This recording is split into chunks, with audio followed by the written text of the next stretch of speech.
তো যখন সালাত আদায় করতেছিল তখন এই একটি তীর, অজ্ঞাত তীর এসে তাকে লেগে গেল। তো সালাতরত অবস্থায় সে সালাত আর ছেড়ে দিল না, এবং তার বন্ধু যে আছে সহযোগী সে তখন ঘুমাচ্ছিল, তাকেও ডাকে নাই। এই অবস্থাতেই সে কী করলো, সালাত আদায় করলো। সালাত আদায় করে তার কিন্তু তীর বিদ্ধ শরীরে তীর লেগেই আছে আর রক্ত ঝরতেছে। এই অবস্থায় তিনি কী করলেন, সালাত আদায় করলেন। তারপরে তখন তার বন্ধু ওঠার পরে বলল, তুমি ডাকলে না?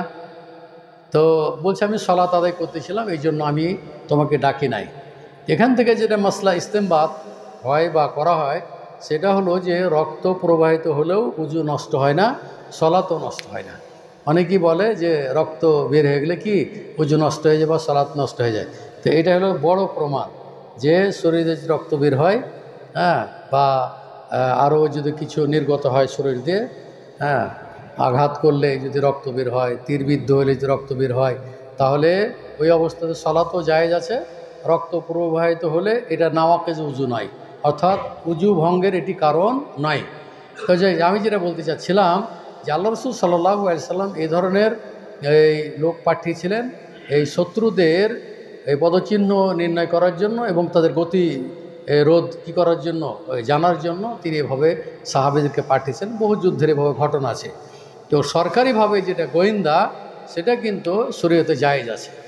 তাই এটাই বলছি, ওয়ালা তাজাসসু, তোমরা গোয়েন্দাগিরি করো না। তো গোয়েন্দাগিরি আমাদের সমাজের মধ্যে ফিতনা ফাসাদ সৃষ্টি করার উদ্দেশ্যে যেটা করা হয় সেটা একবারে সম্পূর্ণভাবে নিষিদ্ধ। এটা ওয়ালা তাজাসসু ওয়ালা ইয়াগতাব বা'দুকুম বা'দা, এটা তো ব্যাপক হারে আছে। এক অপরে কী করে মানুষ গীবত করে, মানুষ গীবত করে। আর এই গীবত করলে কবরে শাস্তি পাওয়া যায়, তার একটি হাদিস আপনাদের সামনে আমি তুলে ধরবো ইনশাআল্লাহ তাআলা। কারণ হচ্ছে যে যদি কেউ গীবত করে, এর গীবতের পাপ খুবই ভয়াবহ, যার কারণে রাসূলুল্লাহ সাল্লাল্লাহু আলাইহি ওয়াসাল্লাম চুগলখড়ি থেকে আর পেশাব থেকে বাঁচার জন্য তিনি কী করেছেন, সতর্কবাণী উচ্চারণ করেছেন। এবং এই মর্মে হাদিসও কী হয়েছে, বর্ণিত হয়েছে। যেমন ইবনে আব্বাস থেকে একটা হাদিস বর্ণিত হয়েছে, সেটি হচ্ছে যে আন ইবনে আব্বাসিন আন্না রাসূলুল্লাহি সাল্লাল্লাহু আলাইহি সাল্লাম মাররা বিকবরাইনে, আল্লাহ রসুল সাল্লাল্লাহু আলাইহি সাল্লাম দুইটি কবর পাশ যাচ্ছিলেন, দুইটা কবর পাশ দিয়ে গিয়েছিলেন, যাচ্ছিলেন। তারপরে তখন বললেন, ফাকালা ইন্নাহুমা ইউআযাবানি ওমা ইউআযাবানি ফি কাবীরিন, বলছে যে এই দুইজনের কবরে শাস্তি প্রদান করা হচ্ছে। তা আল্লাহ রসুল কী করে জানলেন? আল্লাহ রসুল সাল্লাল্লাহু আলাইহি সাল্লামকে ওহীর মাধ্যমে জানানো হয়েছিল। আল্লাহ রসুল কিন্তু গায়েব জানতেন না। কিছু মানুষের ধারণা আছে যে আল্লাহ রসুল গায়েব জানতেন। এই আকীদা পোষণ করলে তার পূর্ণ মুমিনের গুণাবলী তার নষ্ট হয়ে যাবে। যদি কেউ বলে যে আল্লাহ রসুল গায়েব জানতেন, অনেকে বলছে আর ইমানই নষ্ট হয়ে যাবে। আল্লাহ রসুল গায়েব জানতেন না। আল্লাহ রসুল সাল্লাল্লাহু আলাইহি সাল্লাম ওহীর মাধ্যমে অগ্রিম কিছু কথাবার্তা আল্লাহ তাআলা জানিয়ে দিতেন। এটা কিন্তু গায়েব না, এটা কি আল্লাহ তাআলা নিজে জানিয়ে দিতেন। সুতরাং আল্লাহ রসুল গায়েব জানতেন না। গায়েবের মালিক একমাত্র কে? মহান রব্বুল আলামিন। এই আকীদা পোষণ করতে হবে। তাহলে মাররা বিকবরাইন, তাহলে আল্লাহ রসুল দুইটি কবরের পাশ দিয়ে অতিক্রম করতেছিলেন। তারপরে বলছেন যে এই দুই কবরবাসীকে কী করে শাস্তি দেওয়া হচ্ছে। তারপরে বলা হচ্ছে ওমা ইউআযাবানি ফি কাবীরিন, কিন্তু কোনো বড় পাপ, ভাই সামনে দিকে চলে আসেন, কোনো বড় পাপের কারণে তাদের উভয়কে শাস্তি দেওয়া হচ্ছে না। তাদের যে খুব বড় পাপ, এই বড় পাপের কারণে কি তাদেরকে শাস্তি দেওয়া হচ্ছে না, আল্লাহ রাসূল এটা বললেন। তারপরে বললেন যে আম্মা আহাদুহুমা, তাদের একজন হলো কি যে ফাকানা ইয়ামশি বিন নামিমা, একজন কি করত, চুগলখড়ি করে বেড়াত। তো চুগলখোর হলো ওই ব্যক্তিকে বলা হয় যে ব্যক্তি কি করে, কোনো কথা, গোপনীয় কথা শোনার পরে তারপরে যার সম্পর্কে আলোচনা করা হয় তাকে গিয়ে কথা লাগিয়ে দেয়, যার কারণে এই ফাসাদ সৃষ্টি করার উদ্দেশ্যে অথবা হিংসে বিদ্বেষ তৈরি করার উদ্দেশ্যে যে জিনিসগুলো সমাজে ছড়িয়ে দেয় তাকে বলা হয় কি চুগলখড়ি করা। তো এর দুইটা আরবি শব্দ এসেছে, একটা হলো কাত্তাত আর একটা হলো নাম্মাম। কাত্তাত হলো যে ব্যক্তি বাহির থেকে গোপনভাবে একটা বৈঠক চলছে, এই গোপনীয়তা সে বাহির থেকে শোনার পরে মানুষের নিকটে এটা প্রচার করা, এটা হলো কাত্তাত। আল্লাহ রাসূল সাল্লাল্লাহু আলাইহি ওয়াসাল্লাম বলছে লা ইয়াদখুলুল জান্নাতা কাত্তাত, বলছে চুগলখোর জান্নাতে যাবে না। তো এখানে অফি রিওয়ায়াতিল মুসলিম, আর মুসলিমের বর্ণনায় এসেছে লা ইয়াদখুলুল জান্নাতা নাম্মাম, চুগলখোর। তাহলে ওখানে কাত্তাত শব্দ এসেছে, আর এখানে হচ্ছে নাম্মাম। নাম্মাম মানে ধরেন এই বৈঠক একটা চলতেছে, এই বৈঠকের মধ্যে কোনো এক লোক বসে কোনো গোপনীয় কথা কী করলো, সে বাইরে গিয়ে সে প্রচার করলো, একে বলা হয় নাম্মাম। অর্থাৎ আপনারই লোক সেজে আপনার মজলিসে থেকেই আপনারই গুণগান গেয়ে আপনার সাথে বন্ধুতালি বজায় রেখে আপনার ক্ষতি করার জন্য সে কী করলো, বাইরে এই শত্রুতা করার জন্য অথবা ফিতনা ফাসাদ সৃষ্টি করার জন্য প্রচার করলো, একে বলা হয় নাম্মাম। এক কথায় দুইটার অর্থই চুগলখোর। একটি হলো যে বাহির থেকে গোপনভাবে শোনা, একে বলা হয় কাত্তাত, আর বৈঠকের মধ্যে বসে যে শোনে এবং ফাসাদ সৃষ্টি করে সে হলো কি নাম্মাম। তো আল্লাহ রাসূল সাল্লাল্লাহু আলাইহি সাল্লাম বলছেন যে লা ইয়াদখুলুল জান্নাতা কাত্তাত, কাত্তাত অথবা নাম্মাম চুগলখোর জান্নাতে যাবে না। তা আল্লাহ রাসূল সাল্লাল্লাহু আলাইহি সাল্লাম বলছেন ফাকানা ইয়ামশি বিন নামিমা, সে কী করে বেড়াতো, চুগলখড়ি করে বেড়াতো মানুষের ক্ষতি সাধন করার জন্য, এর অপর কথা কী করতো, সে লাগিয়ে বেড়াইতো। এটা হলো কি নাম্মাম, যার কারণে এখানে তাকে কবরে শাস্তি দেওয়া হচ্ছে।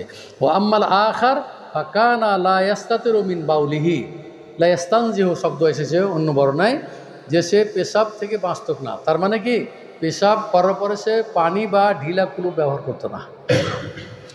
যেমন কিছু মানুষ এখন আছে, দেখবেন যে রাস্তা হাঁটছে, পেশাবের দরকার হয়ে গেল, পেশাব করে লুঙ্গিতে মুছে দিল। বহু লোক আছে, আপনি দেখবেন রাস্তাঘাটে লোক যাচ্ছে, তারপরে পেশাব করছে, পেশাব করে না ঢিলা ব্যবহার করছে না টিস্যু ব্যবহার করছে, ওইভাবেই উঠে গেল, কাপড়ে মুছে ওই উঠে গেল। তো এগুলো হলো কি লা ইয়াস্তাতিরু মিন বাউলিহি, তার মানে পেশাব থেকে সে কি অসতর্ক থাকলো, পেশাবের ব্যাপারে সে কি গুরুত্ব আরোপ করলো না, যার কারণে এটা একটা নাপাক জিনিস। সুতরাং এই নাপাক অবস্থাতে তার জীবনটাই নাপাক অবস্থায় সে কাটালো। সালাত আদায় করতে হলে তো আপনার কাপড় পরিষ্কার পরিচ্ছন্ন অবশ্যই থাকতে হবে, না তো পরে গিয়ে আপনার সালাত আদায় না জেনে যদি কোনো জিনিস নাপাকি জিনিস যদি লেগেই যায় আর না জেনে যদি আপনি সালাত আদায় করেন তাহলে সালাত হয়ে যাবে। কিন্তু ওই অক্তের মধ্যে যদি দেখা যায় যে আপনার হয়তো পায়খানা লেগে আছে, তখন এটাকে পরিষ্কার করে আপনি সালাত আদায় করবেন। এটা হলো বিধান। এক কথায় অজান্তে অনেক কিছু আল্লাহ তাআলা কী করেন, মাফ করে দেন, ক্ষমা করে দেন। কিন্তু জেনে শুনে আপনি সর্বাবস্থায় নাপাক থাকবেন, এটা কিন্তু মুসলমানদের এটা সিফাত নয়। সুতরাং যে সমস্ত ভাইয়েরা আমার বক্তব্য শুনছেন এবং যারা এখানে আছেন, অবশ্যই পানি না পেলে সেখানে বিধান আছে যে আপনি ঢিলা কুলু ব্যবহার করবেন অথবা টিস্যু ব্যবহার করবেন, এটা আপনার জন্য জায়েজ। এটা নারী পুরুষ সবারই জন্য এটা প্রযোজ্য, শুধু পুরুষের জন্য ঢিলা কুলুপের বিধান নয়, বিধান সবারের জন্য। একজন হলে আপনি পুরুষ ও হলে নারী, হ্যাঁ, অতএব উভয়ই কী করতে পারে, পানি না পেলে কুলুপ ঢিলা হোক আর টিস্যু হোক যেটিতে হোক পরিষ্কার পরিচ্ছন্নতা করলে সেটাই কেলো হুকুম স্যার, এই হুকুম যেটা তার দ্বারাতে সালাত হয়ে যাবে। এখন ধরেন যে শরীয়ত কেমন জিনিস, ইন্নাদ্দিনা ইসরুন ওয়ালা উসর, শরীয়তটা খুব সহজ। এখন দেখুন যদি কেউ ঢিলা ব্যবহার করে বা টিস্যু ব্যবহার করে তারপরও তো ময়লা লেগে থাকতে পারে, না থাকে না, থাকতে পারে, সম্ভাবনা আছে। তাহলে আল্লাহ তাআলা এই ক্ষেত্রে কিন্তু কী করেন, এটাকে জায়েজ করে দিয়েছেন, এটা আপনার জন্য শরীয়ত এটা কি জায়েজ করেছে।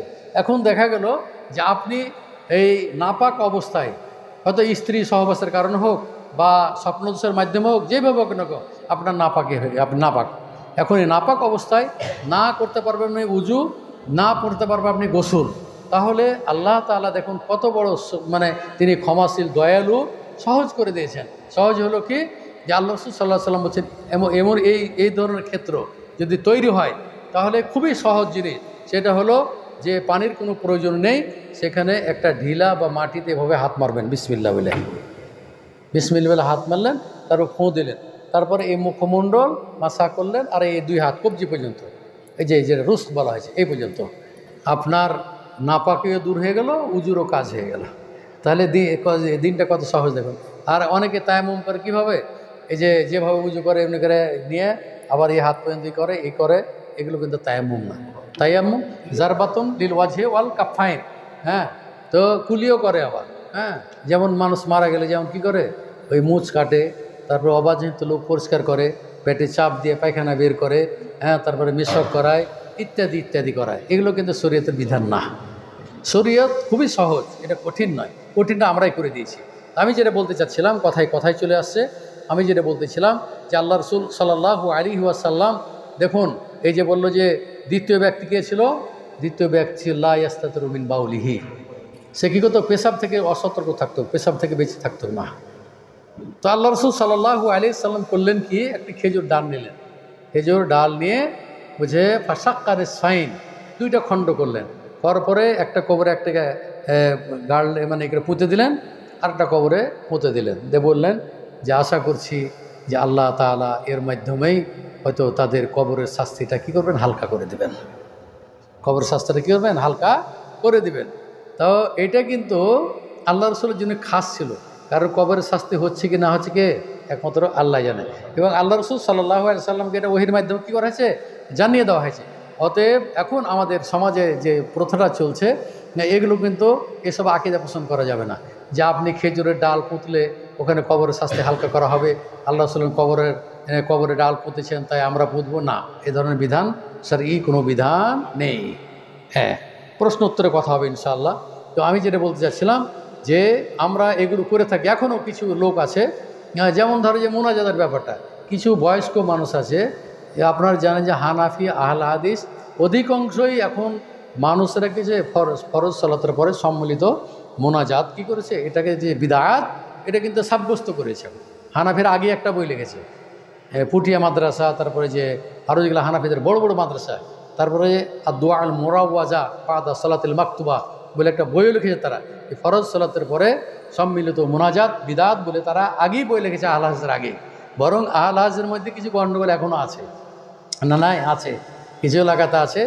আমি যাই তো বিভিন্ন সফরে, যাওয়ার পরে তখন আমরা সালাত আদায় করলে কি কিছু বলে না, কিন্তু ইমাম আগে বলে যে ভাই এখানে 2-3টা মুরব্বী মানুষ আছে, এরা কিন্তু ওই বাপ দাদারই কিন্তু চাল কিন্তু ছাড়তে পারছে না, তখন আমাদেরকে ছাড়াইতে হবে। মানে আপনি এভাবে যদি ওই বাপ দাদার ওই ওই বৃদ্ধ মানুষের দোহাই দিয়ে যদি আপনি বেদাতকে চালু রাখেন, তাহলে তার হল না। বেদাতটাকে উৎখাত করার জন্য তাদেরকে বুঝাইতে হবে, চেষ্টা করতে হবে উঠানোর।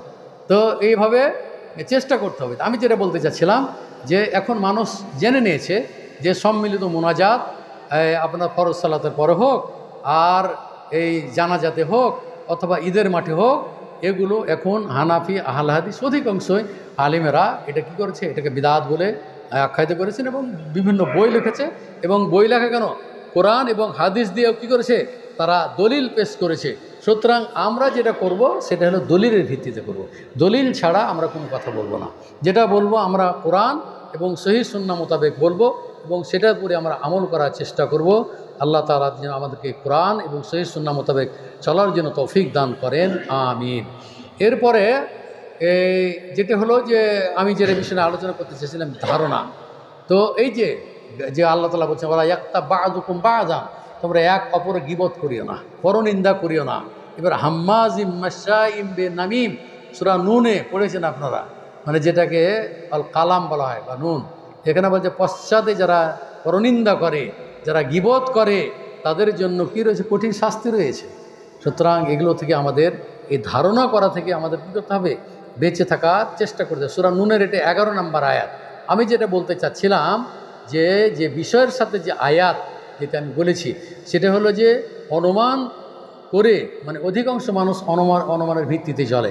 যেমন আল্লাহ তাআলা বলছেন ওয়াইন তুতি আকসারাহুম ফিল আরদে, পৃথিবীতে অধিকাংশই মানুষ কি করে, তারা ধারণার এতে কি ভিত্তিতে চলে, ধারণার ভিত্তিতে কি করে তারা চলে। এই ধারণা অনেকেরই আছে। হচ্ছে আল্লাহ রাসূল সাল্লাল্লাহু আলাইহি সাল্লাম বলছেন যে কাফা বিল মারই কাযিবান আইয়ুহাদ্দিসা বিকুল্লি মা সামিয়া, বলছে কোনো ব্যক্তির মিথ্যাবাদী হওয়ার জন্য ইহাই যথেষ্ট, সে যা শুনবে তাহাই কী করবে, তার সত্য যাচাই না করে তাই বলবে। এটা হলো কি, এই যারা শুনে সত্যতা যাচাই না করে মানুষের মাথায় যেগুলো ছড়িয়ে বেড়ায়, আল্লাহ রাসূল সাল্লাল্লাহু আলাইহি সাল্লাম বলছেন কোনো ব্যক্তির জন্য এটা মিথ্যাবাদী হওয়ার জন্য কি ইহাই যথেষ্ট। অতএব এগুলো থেকে আমাদেরকে বেঁচে থাকতে হবে এবং এগুলো থেকে দূরে থাকতে হবে। এবং আপনারা জানেন যে আপনার কান, আপনার চোখ, আপনার অন্তর, এগুলো কিন্তু কিয়ামতের দিন আপনারা জানেন যে কৈফিয়ত দিতে হবে। সব কিন্তু জবান খুলে যাবে, এগুলো সব কিছুর অঙ্গ প্রত্যঙ্গ জবান খুলে যাবে। আপনি হাত দ্বারা যে পাপ করেছেন, এই পাপ কিন্তু হাত থেকে কথা বলতে হবে। মুখ দ্বারা যে পাপ করেছেন, মুখ তখন খুলে যাবে। আপনার অঙ্গ প্রত্যঙ্গ তখন সাক্ষী দিবে, আপনার বিপক্ষে সাক্ষী দিবে, আপনার বিপক্ষে শাস্তি দিবে। অতএব আল্লাহ তাআলা বলতেছেন যে ইন্না সামআ ওয়াল বাসারা, সামআ মানে হলো কান, তারপর বাসার চোখ, ওয়াল ফুয়াদ মানে হলো অন্তর, যে কুল্লু উলাইকা এই সবগুলোই কানা আনহু মাসউলা, কিয়ামতের দিন এদের কাছ থেকে কৈফিয়ত তলব করা হবে, কৈফিয়ত তলব করা হবে। এটি হলো সূরা ইসরার বা বানী ইসরাইলের 36 নম্বর আয়াত। এরপরে আল্লাহ রসুল সাল্লাল্লাহু আলাইহি সাল্লাম বলছেন, তিরমিজির 2407 নম্বর হাদিস, আল্লাহ রসুল বলছেন, ইজা আসবাহা ইবনু আদম, আদম সন্তান যখন সকাল হয় বা সকাল করে, ফাইনাল আযা কুল্লাহা, বলছে প্রত্যেক ব্যক্তির অঙ্গ প্রত্যঙ্গ, সমগ্র অঙ্গ প্রত্যঙ্গ, ফাইনাল আযা অঙ্গ প্রত্যঙ্গ, অজুবনের বহুবচন আযা, এরপরে কুল্লা শব্দ এসছে, মানে তাকিদ করে বলা হয়েছে যে সমস্ত অঙ্গ প্রত্যঙ্গ তাকফুরুল লিসান, বলছে এই জিহ্বাকে তারা বিনয় করে বলতে থাকবে। তাকফুর শব্দ অর্থ কি?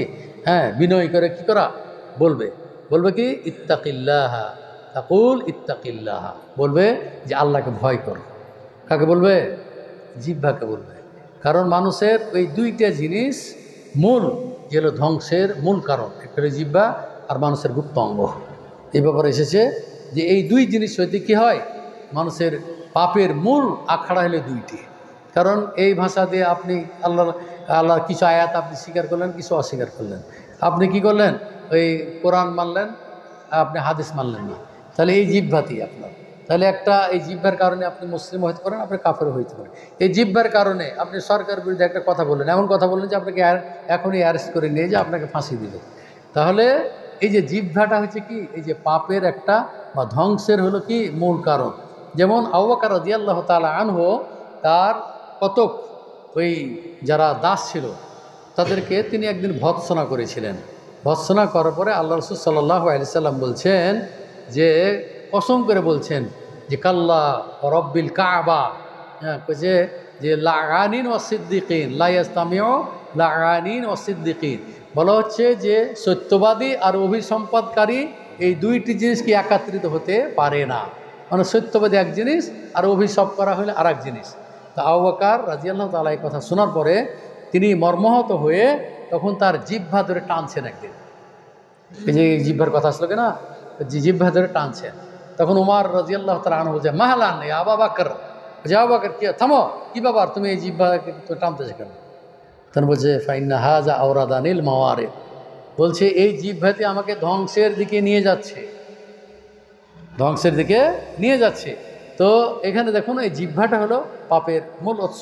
এই জিহ্বাই হলো আপনাকে এই পাপ থেকে রক্ষা করবে। এই জিহ্বাই আপনাকে জান্নাতে কি করবে, নিয়ে যাবে, সত্য কথা বলার জন্য, সত্য আমল করার জন্য, সত্য বক্তব্য দেওয়ার জন্য, সত্য কথা শোনার জন্য, ইত্যাদি ইত্যাদি। তো এখানে এই জন্য অঙ্গ প্রত্যঙ্গ বিনয়ের সাথে বলবে তাকুল ইত্তাকিল্লাহ ফিনা, বলছে আমাদের জন্য তুমি ভয় করো। অঙ্গ প্রত্যঙ্গ বলছে আমাদের জন্য তুমি ভয় করো। ফাইন্না নাহনু বিকা, নিশ্চয় আমরা তোমার সাথেই আছি। ফাইন ইস্তাকামতা, তুমি যদি সোজা থাকো, ইস্তাকামনা, তাহলে আমরাও সোজা থাকবো। ওয়াইন এ আওয়াজাজতা, তুমি যদি বাঁকা হও, এ আওয়াজাজ না, তাহলে আমরা কী হয়ে যাবো, বাঁকা হয়ে যাব। তাহলে এখানে যে আয়াতটা পড়লাম আমি সূরা বানী ইসরাইলের 36 নম্বর আয়াত, যে প্রত্যেকটা অঙ্গ প্রত্যঙ্গ কিয়ামতের দিন কি কৈফিয়ত তলব করা হবে। আর এখানেও আল্লাহ রাসূল সাল্লাল্লাহু আলাইহি সাল্লাম এই হাদিসেও বলতেছেন যে প্রত্যেকটা অঙ্গ প্রত্যঙ্গ কি করবে, জিহ্বাকে বিনয়ের সাথে বলবে যে তুমি কী করো, তুমি ওই আল্লাহর পথে চলো, তুমি সত্য কথা বলো, তুমি সত্য কথা বললে আমরা তোমার সাথে আছি, তুমি যদি বাঁকা পথে চলো তাহলে আমরাও বাঁকা হয়ে যাব। তার মানে কি, তোমার বিপক্ষে আমরা কি করব, সাক্ষী দেবো কিয়ামতের দিন। এরপরে আল্লাহ রাসূল আল্লাহ তাআলা বলতেছেন যে অনুমানের ভিত্তিতে সিদ্ধান্ত গ্রহণকারীরা কিন্তু ধ্বংস হবে। অনুমানের ভিত্তিতে যারা কি করে ফায়সালা করে, অনুমানের ভিত্তিতে যারা কি করে আপনার এই কথা বলে, তো এরা কিন্তু ধ্বংস অনিবার্য। আল্লাহ তাআলার বাণী, এটা আমার কথা না, এটা আল্লাহ তাআলা বাণী। সূরা জারিয়াতের 10 নম্বর আয়াত বলা হচ্ছে যে কুতিলাল খাররাসুনা, খাররাস শব্দ এসে, খাররাস মানে হলো যে অনুমানের উপর নির্ভরশীল যারা, তার মানে যে অনুমান করে যারা কি করে বিচার ফায়সালা করে, অনুমান করে যারা কি করে মানুষের সম্বন্ধে আলোচনা করে, সমালোচনা করে, এরাই হলো কিল খাররাসুন। এটা সূরা জারিয়াতের 10 নম্বর আয়াত। এরপরে ইবলিসও কিন্তু ধারণাকে সত্য বলে মানুষের সামনে উপস্থাপন করে। ইবলিস কি করে, সে ধারণার ভিত্তিতে মানুষদেরকে বিভ্রান্ত করার জন্য সে কি করে ধারণাটাকে সত্য হিসাবে কি করে কিছু লোকের সামনে উপস্থাপন করে। কিন্তু কারা বেঁচে থাকে এখান থেকে, আল্লাহ তাআলা সেটাও বলছেন, ইল্লা ফারিকাম মিনাল মুমিনিন, মুমিনদের একটি গ্রুপ, একটি দল ব্যতিরেকে হচ্ছে ওয়ালাকাদ সাদ্দাকা আলাইহিম ইবলিসু যান্নাহু ফাত্তাবাউহু। বলা হচ্ছে শয়তান ও যে কোনো ধারণা যেগুলো সেগুলোকে সে মানুষের সামনে কী করে সত্য হিসাবে প্রমাণ করে, এবং এর কারণে কিছু লোক তারই অনুসরণ করে, এবং ওই অনুসরণ করার কারণে তারা কি পথভ্রষ্ট হয়ে যায়। কিন্তু কারা ব্যতিরেকে বলছে ইল্লা ফারিকাম মিনাল মুমিনিন, মুমিনদের একটি দল আছে, তারা কিন্তু শয়তানের কি তারা এই পায়ে বা তাদের পদাঙ্ক অনুসরণ করবে না, একদল মুমিন যারা আছে। কারণ শয়তানকে তো আল্লাহ তাআলা যথেষ্ট ক্ষমতা দিয়েছে, ইন্না শাইতানা ইয়াজরি মিনাল ইনসানে মাজরাদ দাম। হ্যাঁ, বলা হচ্ছে যে শয়তান মানুষের রগে রগে কী করে চলাফেরা করার শক্তি আল্লাহ তাআলা তাকে দিয়েছে। এই কারণে যে শয়তান এই পর্যন্ত মানুষের মরা পর্যন্ত তার পিছনে লেগে থাকবে, তার ক্ষতি সাধন করার চেষ্টা করবে। এমনকি মরণের সময়তেও যখন মুমূর্ষ অবস্থা থাকে তখনও সে যেন লা ইলাহা ইল্লাল্লাহ করতে না পারে, তখনও সে কী করে ওখানে বাধাগ্রস্ত করবে এবং তাকে কাফের করে মারার কী করবে সে চেষ্টা করবে। তাহলে শয়তানকে বলছে যে ইন্নাহু লাকুম আদুব্বুম মুবিন, শয়তান হচ্ছে তোমাদের প্রকাশ্য শত্রু। সুতরাং শয়তানের পদাঙ্ক অনুসরণ করা যাবে না। আপনারা অনুসরণ করবেন আল্লাহ এবং আল্লাহ রসুলের নাফসের কোনো অনুসরণ করবে না, প্রবৃত্তির কোনো অনুসরণ করবেন না, অনুকরণ করবেন না। আপনারা সবসময় অনুসরণ আতি আল্লাহ ও আতিউর রাসুল, আল্লাহ এবং আল্লাহ রাসুলের আনুগত্য এটাই করতে হবে। আপনি যতদিন বেঁচে আছেন ততদিনই আপনাকে করতে হবে, মরার আগ মুহূর্ত পর্যন্ত আপনাকে আল্লাহ এবং আল্লাহ রসুলের বিধান মেনেই মৃত্যুবরণ করার কী করতে আশা প্রকাশ করতে হবে। অনেকেই একটু আগে এক ভাই প্রশ্ন করেছিলেন, সেই প্রশ্নটা এটা ছিল না, যদি আমি এটা বললাম আর কি, যে মানুষ অনেক সময় বলে যে আল্লাহ তুমি আমার মরণ নিচ্ছ না কেন, আমাকে এই দুনিয়া তুমি কেন বাঁচিয়ে রাখছো। এই ধরনের কিন্তু মৃত্যু কামনা করা যাবে না। ইনকানাতিল হায়াতু খাইরান লি, যদি আমার বেঁচে থাকাটা যদি কল্যাণকর হয় ফাআহইনি, তাহলে কি করো আল্লাহ তুমি আমাকে জীবিত রাখো। আর যদি ফাইনকানাতিল হায়াতু শাররান লি, আর যদি মরণটা যদি কি হয় কল্যাণকর হয় তাওয়াফানি, তাহলে আল্লাহ তুমি আমাকে মরণ দাও। এইভাবে মৃত্যু কামনা করা যাবে। কিন্তু আমরা যে সচরাচর কষ্টে ভোগ করছেন, খেতে পাচ্ছেন না, সংসারে অশান্তি, এগুলোর জন্য কোনো সময় মৃত্যু কামনা করবেন না। এই ধরনের মৃত্যু কামনা করতে আল্লাহ রসুল সাল্লাল্লাহু আলাইহি সাল্লাম কী করছেন, নিষেধ করেছেন। তাই আসুন আমরা, যেহেতু আমাদের প্রশ্ন পর্ব আছে, আমরা এই দাস থেকে যেটা জানলাম সেটা হলো যে আনুমানিক ভিত্তিতে অথবা ধারণার ভিত্তিতে অধিকাংশ মানুষ কিন্তু সে জীবনযাপন করছে এবং সমাজ এভাবে পরিচালনা করছে। সুতরাং ধারণা থেকে বেঁচে থাকতে হবে। মানুষের উপর সবসময় ধারণা করলে ভালো ধারণাই করবেন, মানুষের উপর ধারণা যখন করেন ভালো ধারণাটাই করে, হুসনুজ্জন বলা হয়, যে ভালো ধারণা করাটাই ভালো। আর খারাপ ধারণা করা থেকে আপনারা বেঁচে থাকবেন এবং মানুষকে গালিগালাজ কোনো সময় করবেন না। আল্লাহ রাসূল সাল্লাল্লাহু আলাইহি সাল্লাম বলছেন সেবাবুল মুসলিকে ফুসুকুন, বলছে মানুষকে গালিগালাজ করে এটা ফাসিকি কাজ, এটা ফাসিকি কাজ। বা কেতালুহু কুফরুন, আর এক মুমিন অপর মুমিনকে হত্যা করে এটা কুফরি কাজ, তার মানে কাফের। এগুলো থেকে আমাদের রক্ষা করতে হবে, বাঁচতে হবে এবং মুখকে আপনার কন্ট্রোল করতে হবে। হেফজুল লিসান, এটা শুধু অন্যদেরকে নয়, আপনার ছেলে মেয়ের সাথে আপনি সুন্দর আচরণ করবেন, তাদেরকে ভালো কথা বলবেন, তাহলে তো আপনার ছেলে আপনার সাথে ভালো ব্যবহার করবে। আপনি যদি ছেলেকে গালি দেন তো ওই ছেলেটা তো গালিটা শুনবে, তো ও তো একদিন গালি দিতে পারে কাউকে, অন্য কাউকে গালি দিতে পারে। অতএব সন্তানদেরকে গড়ে তোলার জন্য আপনি হলেন দায়িত্বশীল। কুল্লুকুম রাইন ও কুল্লুকুম মাসউলুন আন রায়াতিহি, আপনি দায়িত্বশীল এবং কিয়ামতের দিন এই দায়িত্ব সম্পর্কে আপনি জিজ্ঞাসিত হবেন। অতএব আসুন আমরা আমাদের পরিবারকে যেন একটি আদর্শ পরিবার হিসেবে গঠন করতে পারে। আল্লাহ যেন আমাদেরকে সেই তৌফিক দান করেন এবং মানুষের প্রতি যে আমাদের ধারণা, খারাপ ধারণা, এই খারাপ ধারণা থেকে আমাদেরকে বেঁচে থাকতে হবে। মানুষের প্রতি ভালো ধারণা করতে হবে, মানুষের সাথে সদাচরণ করতে হবে, সন্তানদের সাথে ভালো আচরণ, ভালো ব্যবহার, ভদ্র ব্যবহার, কন্যাদের সাথে সুন্দর আচরণ ব্যবহার করতে হবে, তাদের সাথে ভালো ব্যবহার করতে হবে, তাদের সাথে ভালোভাবে কথা বলতে হবে। মেয়েরা কিন্তু বাপের অনেক উপকার করে, আর এই মেয়েরাই কিন্তু আপনাকে একসময়তে তারাই কী করবে, জাহান্নামের প্রতিবন্ধক হবে। তাই দোয়া করি আপনাদের জন্য, মা বোন যারা এসেছেন আপনার জন্য দোয়া করি, আপনাদের সন্তানদেরকে, আপনার পরিবারকে একটি আদর্শ পরিবার হিসেবে গঠন করার যেন আল্লাহ তাআলা আপনাদের তৌফিক দান করেন। আমিন। আজকের মতো এখানে আমার এই সংক্ষিপ্ত এই তালিমি বৈঠক বা তাফসির কোরআন এখানে শেষ করছি। আল্লাহ তাআলা যদি তৌফিক দান করেন আবারও আপনাদের সাথে দেখা হবে ইনশা আল্লাহ তাআলা। সুবহানাকা আল্লাহ।